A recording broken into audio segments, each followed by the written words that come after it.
இப்போ நம்ம வந்து எடுத்துட்டோம் இல்லையா பேக் சைடு. அடுத்ததாக கை எடுக்கலாம். கை ரொம்ப ஈஸி தான். கை சைடு எடுத்துக்கோங்க. கை சுற்றளவு அப்படின்னா கை சுற்றளவு இது தான். கை லூஸு, கை சுற்றளவு, ஸ்லீவ் சர்க்கம்ஃபரன்ஸ் ரெண்டும் ஒன்று தான் பார்த்துக்கோங்க. ஃபஸ்ட்டு வந்து நம்ம ஸ்லீவோட லென்த் எவ்வளோ இருக்குன்றதை பார்த்துடலாம். தோள்பட்டைக்கிட்ட கை ஜாயின் பண்ணியிருக்காங்க, உங்களுக்கு தெரியும்னு நினைக்கிறேன். இந்த இடத்துல வந்து நம்ம வந்து எவ்வளோ வருதுங்கிறத பார்த்துடலாம். ஸ்லீவோட லென்த்து பாருங்கள், எனக்கு வந்து கரெக்டாக 5.5 வருது. 5.5 அப்படின்னா தையலுக்கு வந்து நம்ம 6 இன்ச் விடணும், 6 இன்ச் மார்க் பண்ணணும். உங்களோட அளவை நீங்கள் பார்த்துக்கோங்க. இப்போ நம்ம கை சுற்றளவு எவ்வளோ இருக்குன்றதை பார்த்துடலாம். ரெட்டையாக மடித்து பிடிச்சிக்கோங்க. டேப்பில் பார்க்கலாம். நம்ம ஒரு சைடு தான் எடுத்திருக்கோம்.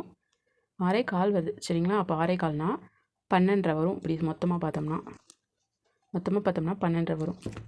நம்ம ஒரு சைடு பார்க்கறதுனால 6.25 வருது சரிங்களா. அடுத்ததாக பார்த்திங்கன்னா ப்ளவுஸோட உள்கை.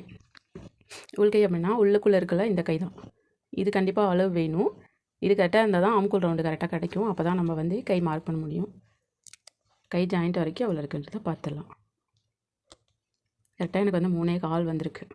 இதுலேயும் தையலுக்கு நீங்கள் 6 இன்ச் விடணும். உங்களோட அளவு எவ்வளோ வருதுன்றதை பார்த்துக்கோங்க. கை அகலம்னா நிறைய பேத்துக்கு தெரியவே மாட்டேங்குது.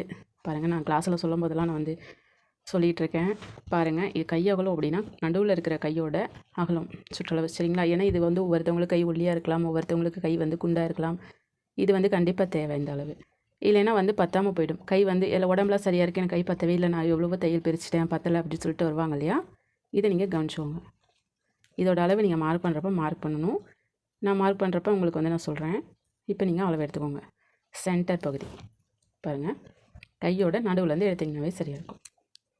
கையோட கடைசி வரைக்கும் ஸ்லீவோட வித்து வந்து எவ்வளோ இருக்குது, கரெக்டாக 6.25 இருக்குது.